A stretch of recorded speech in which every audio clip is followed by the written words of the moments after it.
Good morning and welcome to the Wednesday, September 27, 2023 Lextran Board of Directors meeting. My name is Norma Zamora and I'm serving as the interim general manager for Lextran. I will be turning the meeting over to our chair.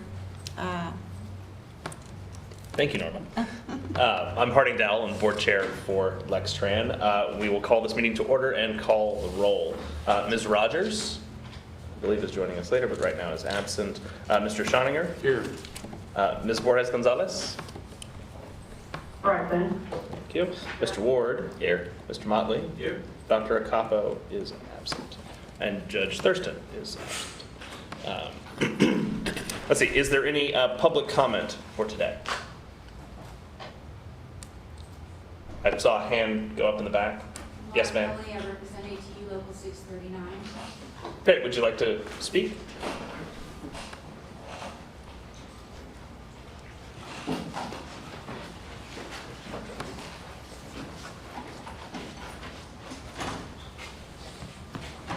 And so that everyone can hear you, could you please restate your name and affiliation, and all speakers have 3 minutes. My name is Laura Kelly. I've been a Lextran passenger at least occasionally and regularly off and on since 1997. I've been a Lextran bus operator since 2019, and I'm currently the financial secretary for ATU Local 639. I have 2 jobs to do, and I'm extremely dedicated to doing both of them well. I love driving a city bus, and I'm motivated to provide outstanding service to my passengers and to Lextran every day. This is also my duty as an ATU member. I speak to you today in 5 capacities: as a Lextran passenger, as a Lextran driver, as an ATU member, as an ATU representative, and as a taxpayer. On the subject of today's agenda, I noticed there was a recent job fair. There are routine job fairs and continuous new driver training classes. There are also considerable hiring and retention problems in maintenance, including for positions that, according to management, were once easy to fill. I would like to request consideration of how much taxpayer money is being spent on all this continuous hiring and training, so much of it wasted without any apparent meaningful effort, to our knowledge, to address why people don't want to stay here once they have been trained. It is not just the post-COVID fallout. It's not just the problems generally plaguing the transit industry, which I recognize are severe. It's also Lextran, and Lextran can be changed. Inertia is not the way forward. Neither is denial, nor aggression and intimidation, all of which we have experienced. This constant revolving door of drivers means a worse passenger experience. I've experienced this as a passenger and a driver, and it's no fun. New drivers learn the job by doing it. They are slow. That means people are late to work. New drivers make lots of mistakes. They get flustered in situations that an experienced driver doesn't think twice about. They are learning for years as they become highly skilled, unflappable public servants. This revolving door, which management seems to accept is the new normal, also takes trainers off their runs, which worsens the driver shortage. It takes buses out of service, which worsens the bus shortage. I would like to request the board consider directing Lextran management to work with the union on employee retention. I have already informally suggested an ad hoc committee for this purpose. I have already informally told management that the union has stepped up its support to new drivers and wants to continue to increase this. We are taking the lead. We want management to work with us on this. Secondly, I respect that the board's bylaws limit public comment to the agenda. In the interest of a continued harmonious labor management relationship here, and in the interest of keeping these issues within Lextran, I would like to request that the serious problems the union is experiencing with management be placed on the agenda for the next board meeting. We will be prepared and respectful of your time. Thank you. Thank you, Laura. You must have practiced that because you were right at 3 minutes. So thank you so much for your thoughts. We do appreciate the union's perspective on retention and hiring, and we look forward to further conversation. Thank you. Now that we do have a quorum, I would like to move on to the approval of the August 2023 minutes. Has everyone had a chance to review, and are there any questions or edits? Motion to approve. Okay, George, motion to approve. Is there a second? Second. No. Tied. All in favor? Aye. Aye. Thank you. There's no chair's report this month, so we'll move to the monthly performance report and financials, starting with Mr. Combs. Good morning. morning.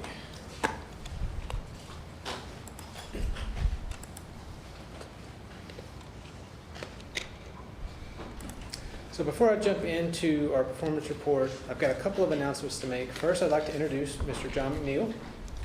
He is our Director of Safety and Security. John has been here about 3 or 4 weeks now.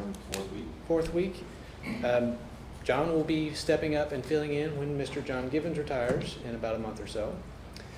John McNeil comes to us from a long career in safety and transportation logistics, trucking, but I think already his perspective has been very valuable. We're happy to have him here and happy to see what contributions he makes in the future. So welcome, John. And normally, we share what happens in 1 month at the following board meeting, but last weekend was our rodeo, and I wanted to make just a quick note of that. It was a really wonderful event. Michael Burnett, who is now our back-to-back, how many backs do I need to go, champion, he will be representing us at the APTA International Bus Rodeo come April in Portland, Oregon.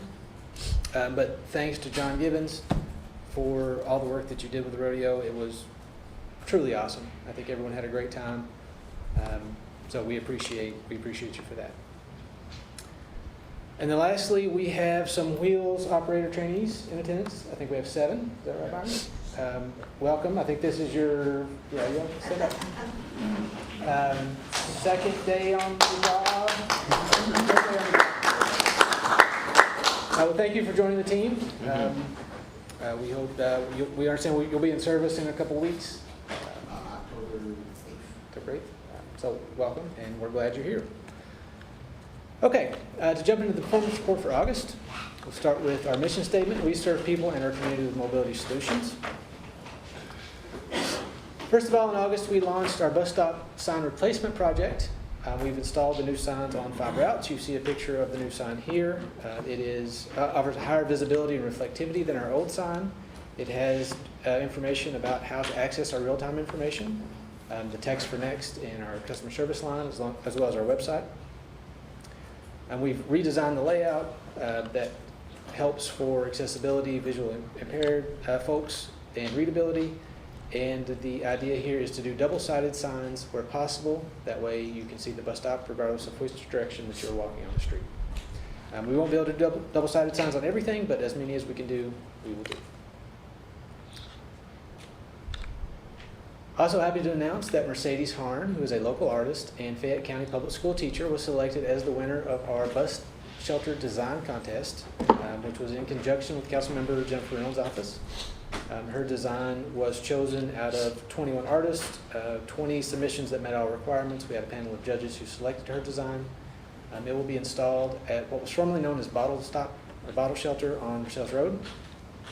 Once that design is finalized, happy to bring it to the board to share that as well. Lastly, our staff attended several local events. There's a longer list in the board packet, but some highlights: the EDA Recompete Grant Discussion. I know a couple of our board members were present at that as well.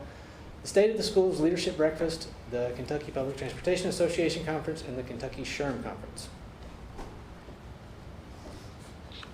All right, to jump into the commendations for last month, this first one I think is good for everyone. Wow, what a difference a few years and some grant money make for our Lextran bus service. Newer buses running on an updated scheduling system with $1 fares and free transfers. It makes it hard to beat this as the best option to get around town. It's easy and in the air conditioning. So kudos, I think, to everyone for this commendation. This was really, really great to see. We also have 3 additional commendations for bus operators: Roy Campbell Jr., Alana Williams, and Ayman Farouk. So into fixed route ridership for the month, we were just about 345,000. As you see, we are jumping ahead of our average ridership that we've been tracking. Pretty significant increase. When I first saw the number, I thought, there's no way. Let's go in and make sure that what we're sharing here is accurate. And sure enough, we've seen those increases certainly around campus. We also saw it at shopping centers such as North Park and Nichols Park. And we saw it around healthcare facilities, the UK Medical Facility on Harrisburg Road, the Old Turfland Mall. Saw some increase there, and Eagle Creek, where we have St. Joe's. Some specific routes, 32% increase from last August on Route 14, 31% increase on Eastland Parkway, Route 9, and 37% increase on Route 18, which is Center Parkway Connector. That's one of the lower ridership routes to start with, so nice to see that have a nice jump up. So really a great month in terms of ridership. On paratransit, we were nearly 15,000 trips, and this is one of those, we've been talking about this slow increase. I've placed this in the same sort of terms of as we've seen it before, but I wanted to mention, as we started to work through some contractual issues and the National Transit Database, or NTD audit, we've been taking a deeper dive into our paratransit data. We've noticed some things that we are trying to rectify. So some of the ways that EcoLane, which is the system that our ATP Dev uses to generate this data, we think there might need to be some tweaks made to make sure that we're representing what's happening in the field accurately. I do think, and once we do a complete audit on the numbers up to this point, we will know. I feel like that we've underreported our ridership to some degree because we need to be counting companions, kids, and personal care attendants. That's the NTD definition of ridership. And that's what we want to make sure that we're sharing with the board. It's different than what we are invoiced on, which is individual client trips. So we want to make sure that we are all on the same page and clear as to what we're sharing with you, and you are getting the information that you need. So my game plan here is to conduct this audit to make sure that our numbers, our ridership is correct. Byron is working to schedule us a meeting with EcoLane to make sure that the system is set up correctly. This goes for on-time performance as well, to make sure that the windows are set up correctly, that we can accurately report to you our on-time performance. Our NTD deadline is in October, late October, so I'm not certain that I'll be finished to share this at the October board meeting. But by the November board meeting, we should have everything lined out that I can share with you what changes we've made over the past year to make sure that the data that we're representing are correct. Do you have any questions about that? Okay. So our system productivity on the fixed route side. Jamie, I'm sorry? Fred? Sure. Yeah, this is Jamie. Will you go back to right before the slide on accommodations? You were talking about applying for new grants? Right before this one. This one was celebrating some of the grants that we've already won. Absolutely. I think you mentioned right before this, was that just, what was the slide right before this? Sign updates. The EDA. Some new grant discussions? Yeah, the EDA recompete grant discussion. So that we were invited to as a partner. The idea in the healthcare industry, they're looking at a way to build a pathway to increase employment engagement in transportation as the barrier to some employment, specifically in healthcare, with the healthcare shortages. That's why we were drawn into those discussions to be a partner on, we're not the leader of the grant, we will just be a supporting actor in the grant should it be moved forward. And it was a really good discussion. George was there and Lady was there. We're happy to support that effort however we can. And as things move forward, we're happy to share that back with the board. Well, thank you. I know you've had a lot of success on grant applications over the last few years, so appreciate assistance in that partnership.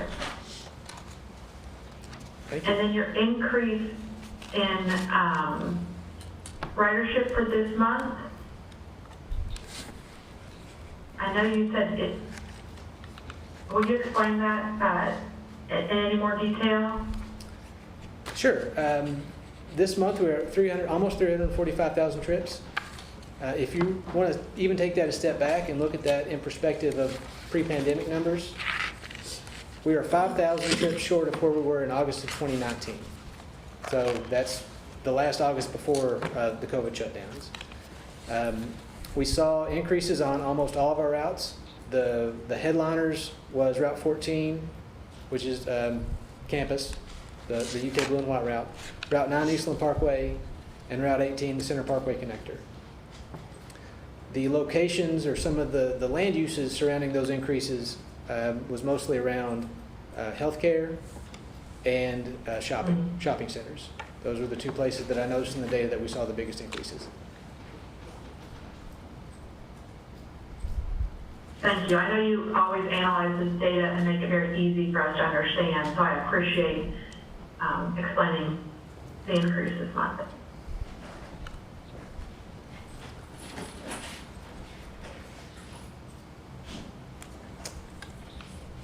Okay, and I was going to make a note here on our system productivity and on-time performance. On fixed route, you noticed an adjustment that we had made back to the July data that was in your board packet based on the Avail upgrade. And we had some conversations about that a couple of months ago. We did recalculate and make sure that those numbers came in accurately. We found some headway trips that aren't part of the on-time performance calculation were mixed in.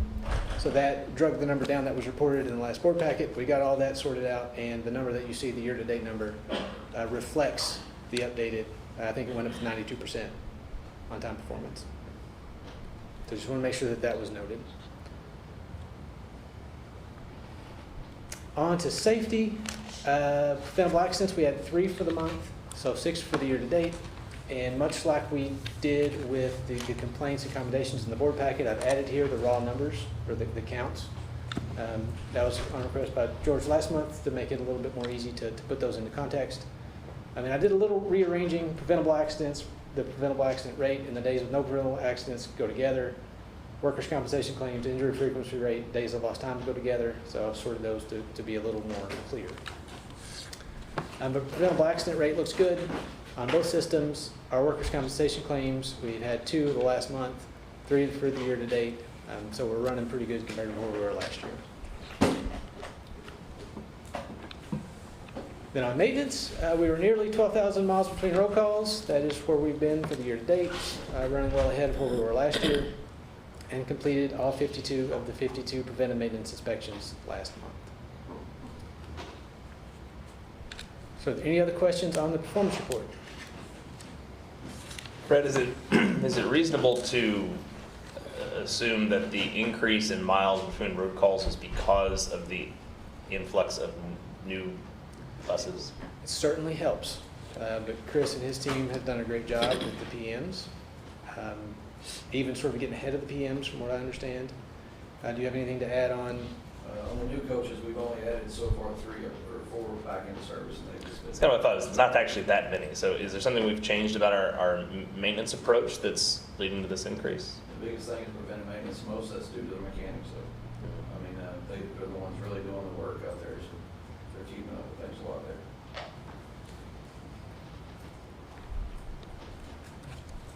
better. Thank you all, and I'll pass it on Thanks, to Fred. Nikki for the financials.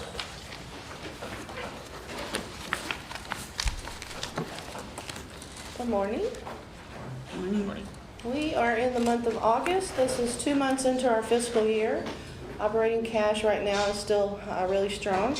In the month of September, we will be paying for the new buses, so you'll see that number go down some before we get reimbursed from FTA. It does take a little while to get reimbursed, so you will see that number go down next month, but it was a nice boring month for the month of August, so I like financial boring months. So, but I'll be glad to answer any questions about the balance sheet.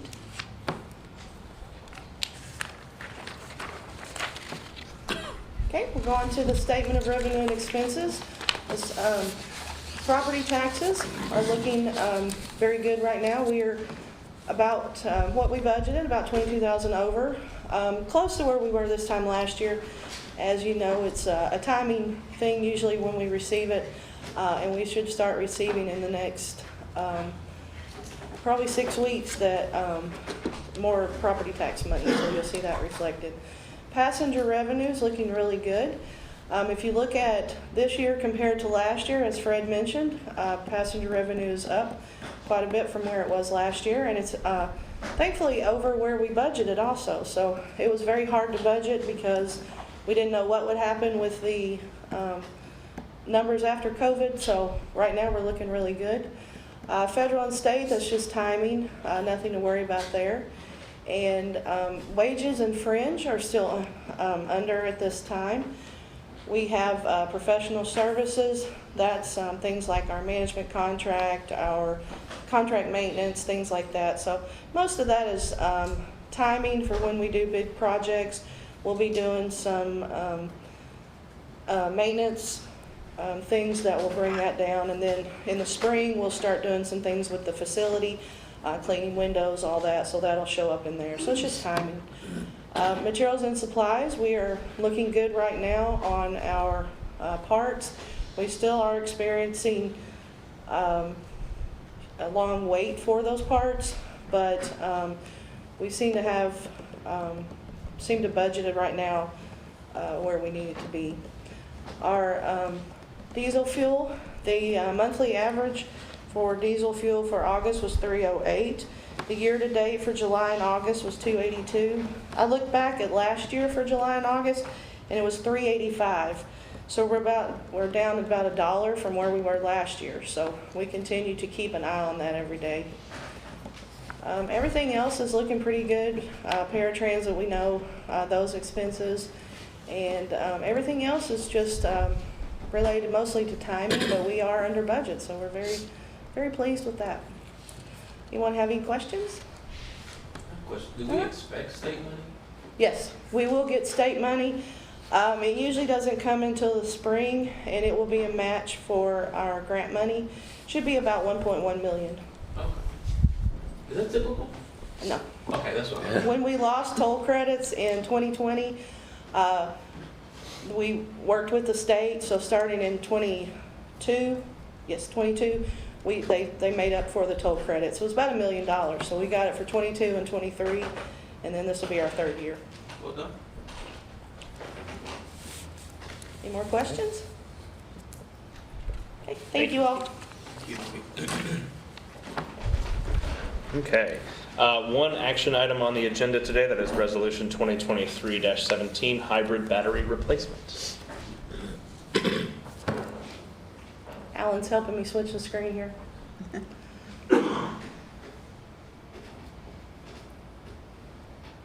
Okay, this is our resolution for the hybrid battery replacement. I'm not going to pretend to know a whole lot about hybrid batteries, but I have Chris here with me to answer any questions that you have. We had RFP 2023-04 was issued in May. Proposals were received in August. And an evaluation committee, we had one reviewed the proposal. We had one proposer, which was Clark Power Services, which is pretty much what we expected. They determined that this was a fair and reasonable and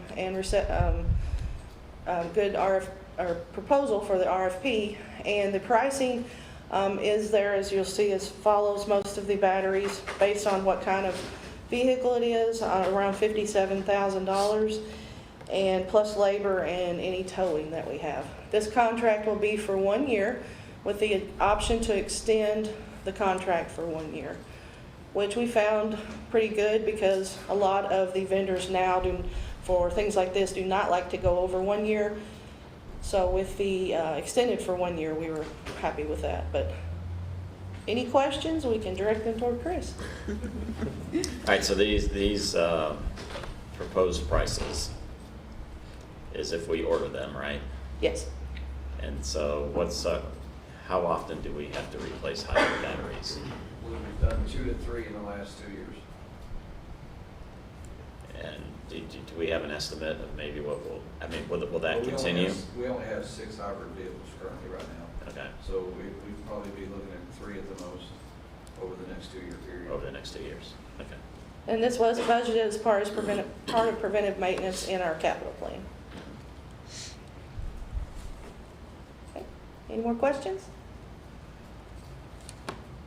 Is the reason that we only received one responsive and responsible bid from Clark Power Services, is that just a feature of the market that?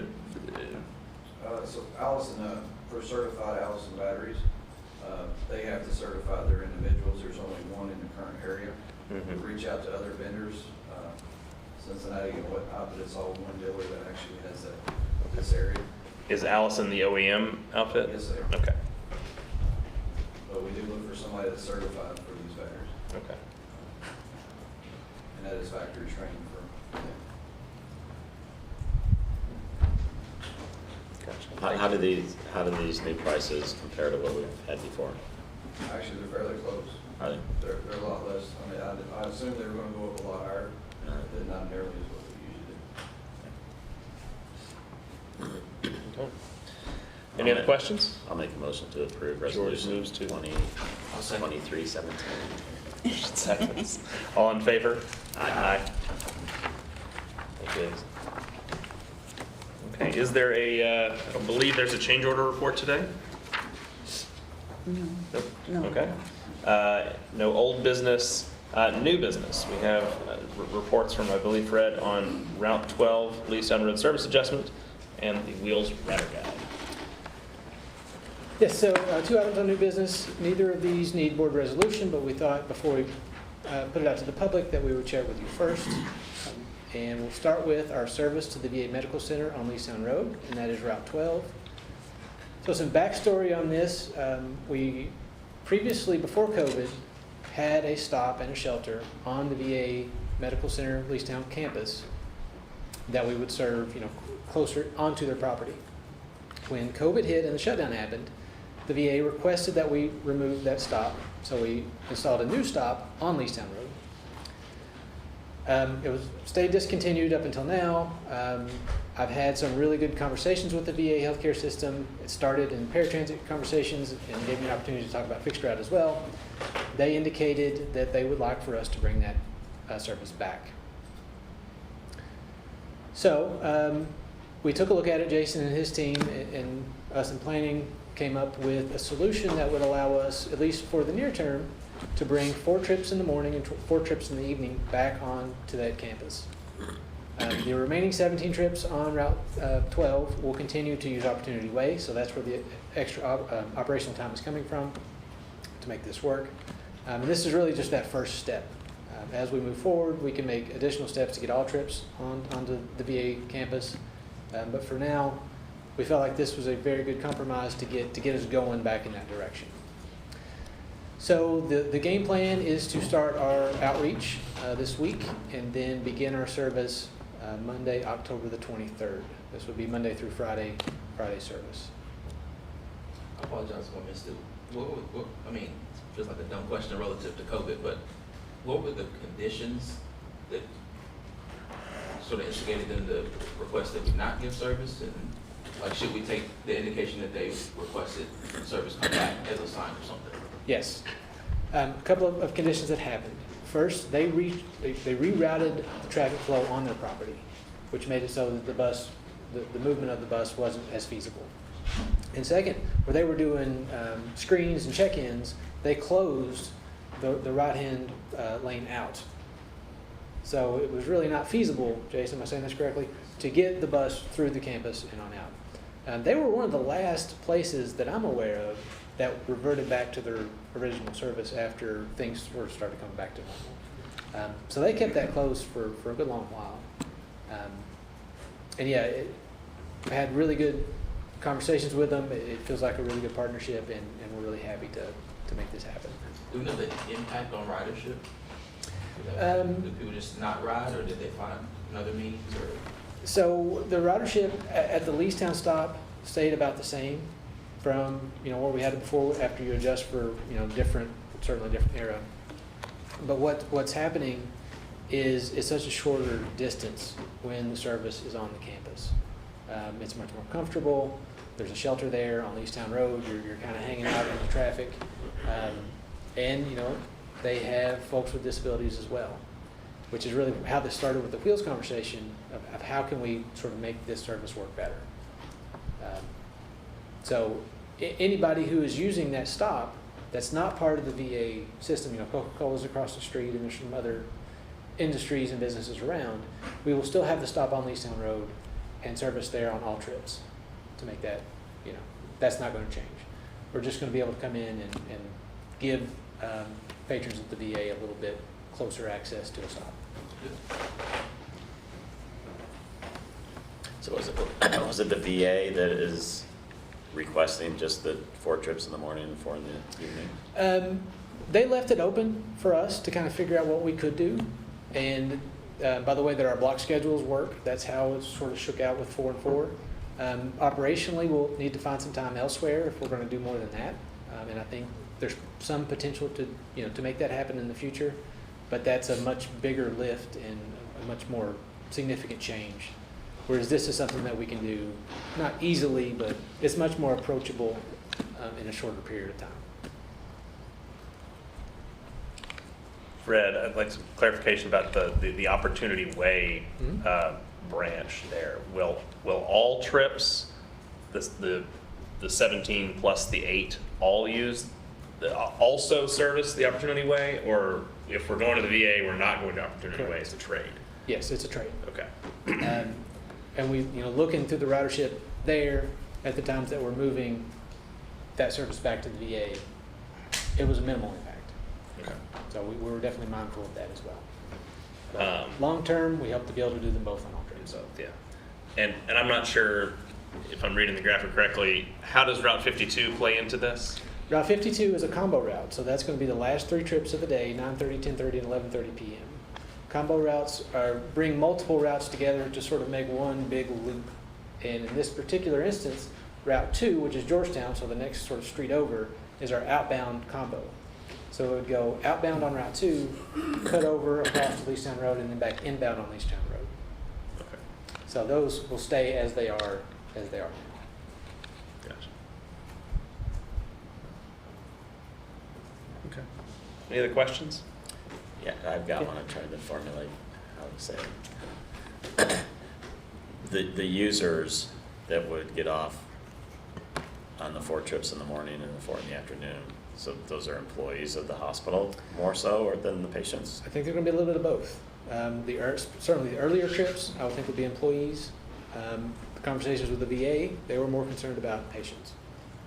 Because we were talking more of the paratransit side of things, and that is more of the patient side of things. So I think different trips are going to serve different groups. Okay, so during the day then, a lot of it will be paratransit. But throughout the day, we think a lot of it's going to be the patients. Those early and late trips will probably be workers. Now, paratransit's there throughout the day. That's going to be, and I don't know where that ranks, and I don't know if you know, of the more used paratransit stops in the city. Yeah, it's going to be one of the higher ones. This is going to give people additional options because the barrier of getting all the way out to Leestown Road is not there anymore.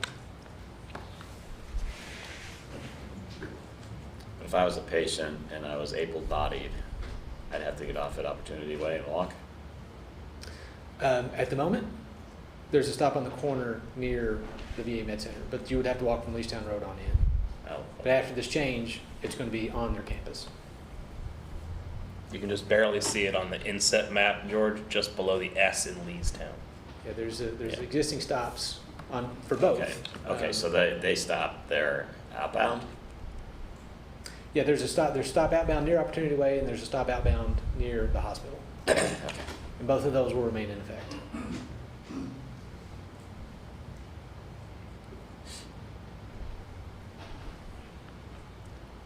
Good. Very good. Any other questions? Very good. Thanks, Fred. Okay. Next, we have our Wheels Rider Guide. And this is related to the conversations that we've had about Wheels previously and into sort of the future of Wheels. So a Rider's Guide is essentially outlining the program for the users of the service. And just to give you some sense of what this is, I've got listed the sections that's within the document. That's the first bullet here. The riding basics, eligibility, how to use Wheels on the day of your trip, code of conduct for both passengers and drivers, a Title VI notice, and a service area map. So it's intended to really provide that information and clarity on both sides for the drivers and for the users of how the system works and how the service works. So it was written using the Americans with Disabilities Act and any relevant FTA circular. We had one for the American Red Cross, but this is sort of redone, new, and improved to make sure that us, passengers, RATP Dev are all on the same page. So I've got a little more information about what's in it on the next slide, but so you know, the game plan moving forward is to have this finalized, mailed out to all of our current paratransit passengers this week. And then all future passengers, when they become eligible for the service, they'll also receive a copy of the rider guide, and we will post it on our website. So that's the dissemination part as well. So what do we hope to achieve with this? What do we hope to achieve with the rider's guide? First is that clarity piece.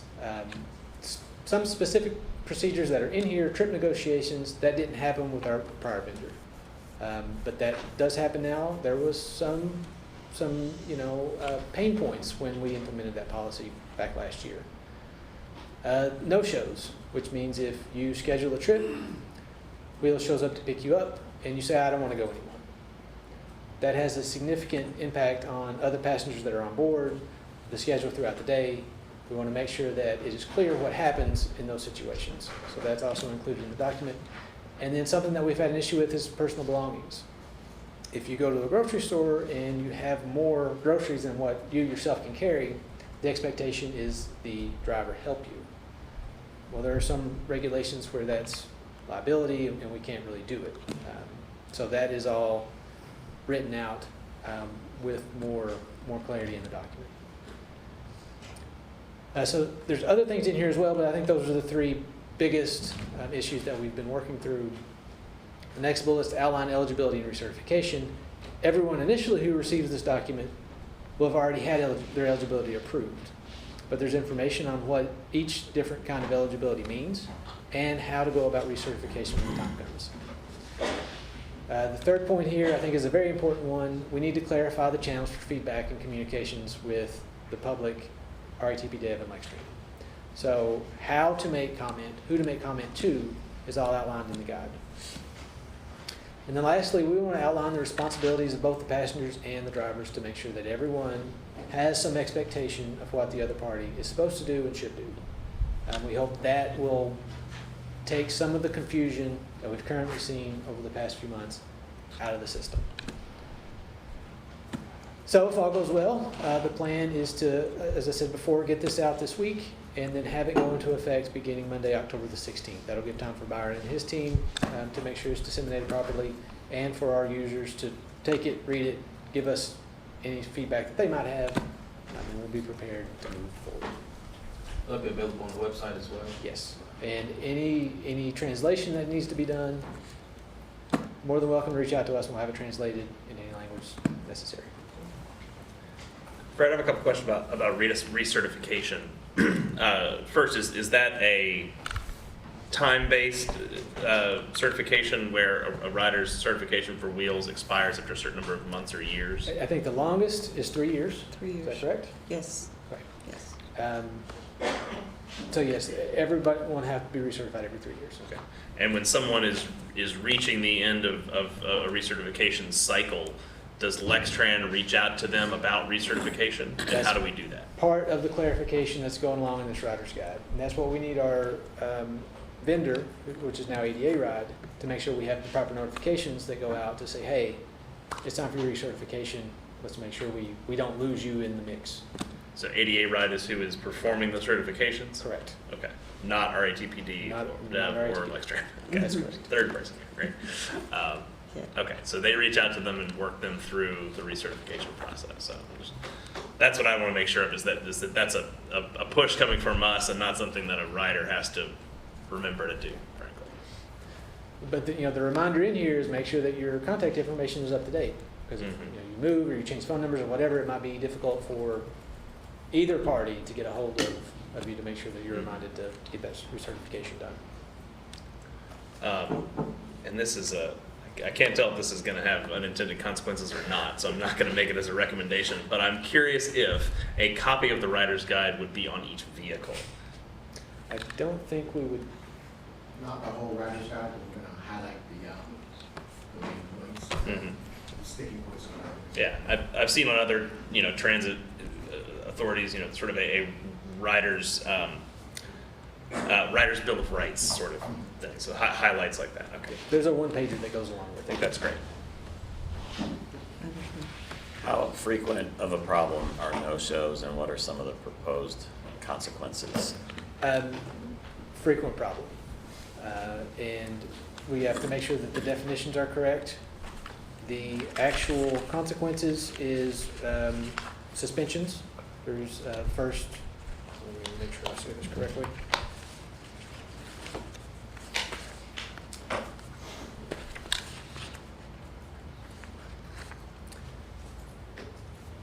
So yeah, the violations occur in a 1-week suspension, additional violations, 2-week suspension, and then once you get above and beyond, 3-week suspensions. We can't permanently suspend someone from service, but this is to, have some consequence for no-shows. So the first infraction is a 1-week suspension. Is that correct? First, No. It's, I believe it's 5 and 30 degrees. It's 5 and a 30-day period, and then you'll receive a courtesy letter from Mills, letting you know that you've had a number of no-shows, and it'll tell you the dates. If you want to contest any of those no-shows, it will give you information on how to do that. And then after that courtesy letter, that is when the infractions will begin. If you continue to have no-shows and do not give reasons. And we also discount if you're in the hospital or if the vehicle's on the way to pick you up and you get ill, things like that. Things that you out of your control, we discount those. But 5 and a 30-day period's a lot. But you have some of those, Byron? Sometimes a week. Oh, gosh. So are the people, do they typically refuse the ride, or are they typically not there when they come to get picked up? Either not there, I forgot to cancel. So we have a 14-day window when we schedule the trips. So Yeah. the guy made this trip, I don't even know, I forgot to call, so things like that.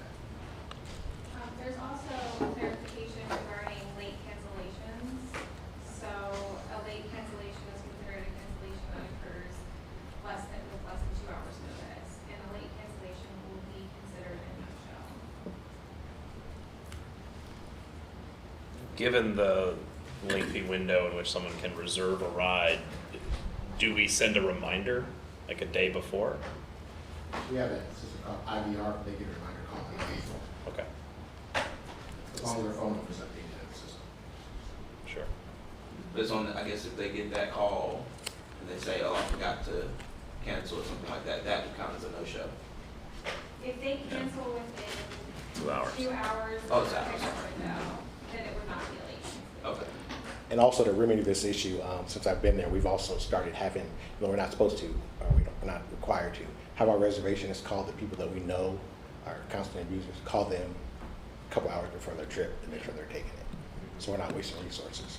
Right. So what did you say before about the call reminders? Is it a text message or is it a It's a phone phone call? But is it an automated phone call? Automated phone call. Okay, so they can't really respond in any. Well, if they have the, there's the app, the phone app, they can cancel the trip at that time if they're not taking it.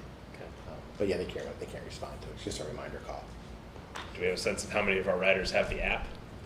Not that many. I wouldn't think so. Yeah, not that many. So if they receive that and say, oh, actually, I don't need that trip, they would need to then call out. Correct. Okay, Yep. got it. And like I said, they have, so as long as it's 2 hours before the trip, Mhm. you can do same day cancel, but just needs to be 2 hours before the trip, and you won't be penalized. And like I said, we are taking that step to, like I said, call people and let them see if they're still taking their ride though. Yeah, there's a lot of, between doctors and barber shops and whatever, there's a lot that do automated text messages. Mhm. And where, you respond, confirm or whatever. Right. Wire in. Yeah. And I'm sure that's to fix the same problem.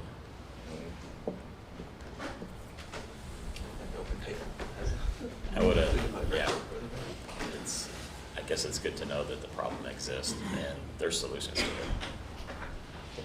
Well, and the guide seems like a good resource or tool to be able to start highlighting these key messages, especially where you have sticking points. So make sure people have the information in their hands and Yeah. A lot of understand it, accountability as a well. lot of it's going to be basically just re-educating the customers because Right. they've been without it for so long. So just Mhm. breaking those habits. Good deal. Well, I hope, a few months after this goes out, we see a significant drop in these snow shows, which I recognize that it's a real resource drain on the system and is no doubt affecting the on-time performance that we'd all like to see. Thanks, Byron. Hey, I want to ask one more question, Byron. Okay. Tell us about your experience so far over there. It's weird being on the other side of the table. It's been going well though. Like I said, having some, foresight before I went over there, seeing what some of the issues were. Like I said, one of the first things we did was create an efficient run bid. The next step is hiring operators for these, so we can make that run bid work. We're going to be after this class, we'll be at 53 out of scheduled 55. Oh, wow. So basically fully staffed, and like I said, everything should continue to see improvement month after month after this. Excellent. Yep. And like I said, the writer's guide will help a lot. Just, a lot of times when we tell people stuff, well, show me it in writing. So now we can show it. Thank you. Yes, thank you. And I'm sorry, I don't know you, so can we get your name and affiliation so that the minutes can reflect your statements? Oh, sure. I'm Catherine Marin. I'm the compliance specialist at Lextran. Okay, great. Thank you, Kat. All right. I think that's all for new business? Or you got to keep going? I mean, I can talk all day. All right. Thank you, Fred. Thank you. Thanks, Brad. All right. Norman, you want to run us through the proposed agenda items for coming months? Okay. We have the, and I guess I might need Nikki to help on some of these. The resolution for the Kentucky Deferred Comp Updated Joiner Agreement.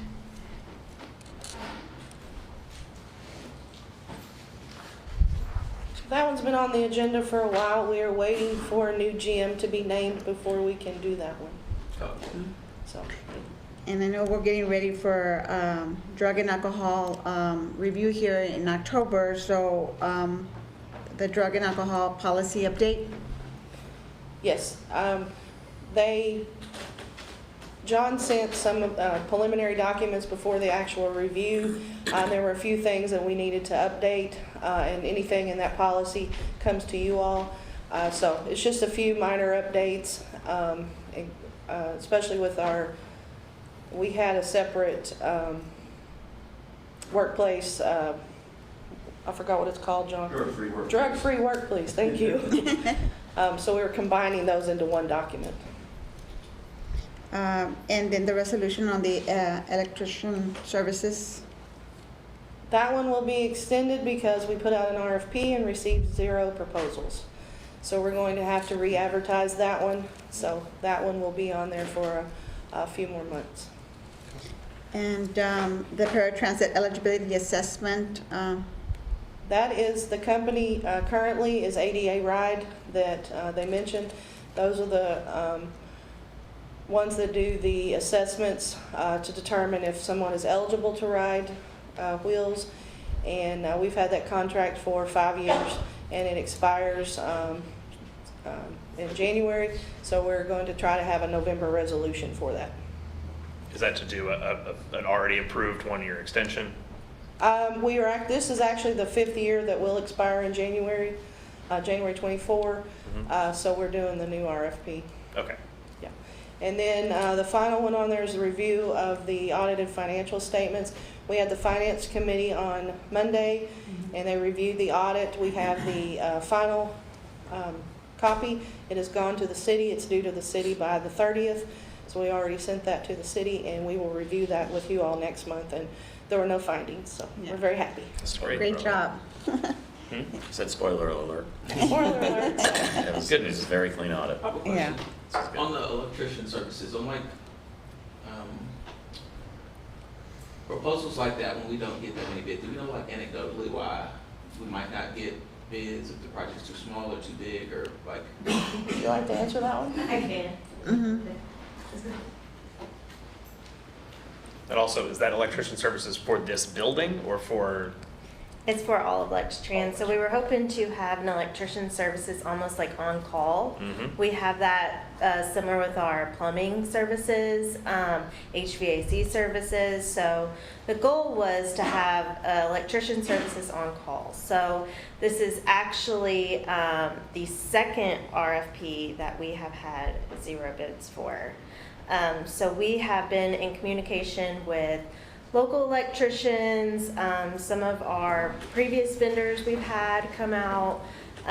Some of it has been staffing issues. They're unable to propose because they don't have, staff that can, the capacity to handle an account for on-call services. That seems to be the biggest response we're getting, but we do reach out to, all the vendors that we have invited or local, to try and get some information as to maybe what's going on, because we want to make sure that there isn't an issue with the scope of service. Is there something within the scope that is restrictive, or, is there something we're not aware of that you might not be able to propose for, that we need to know. But everyone has said that the scope is good. There's nothing that they see that would impact a proposal. They just have not had the capacity at this time to propose. So that's kind of where we're at right now. What's the expectation on response rate to an on-call service call?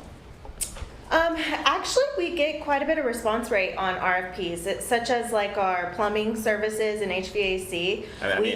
What period of time? do they What need to George is be asking here? is when we make a call, how long do they have to show up? Oh, response time. I thought you meant response to the RFP. You mean like the actual event. It depends. That's part of the criteria.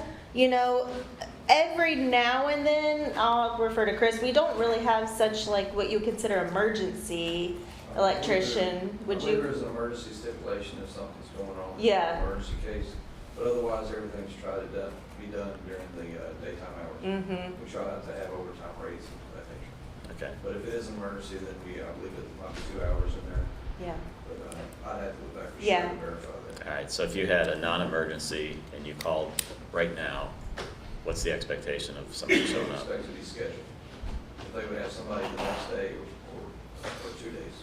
Okay. So if it's not emergency, if we can schedule it out. Okay, And we do the same thing with HVAC and plumbing, we do the same thing for scheduling. okay. But we always put emergency circumstances in the contract, just in case. But that is part of the scoring, is the response time. So, We'll see. That could be the issue then. yeah. But so far, no one has commented yet saying that could be an issue, but that is something we could look at to work on. And is it a scenario where we ask them to propose what their emergency response time would be? We don't set that. Correct.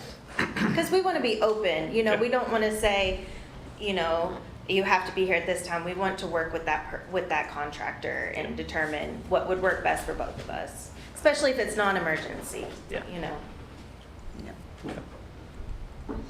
Good. Thank you. Thank you. Thank you all.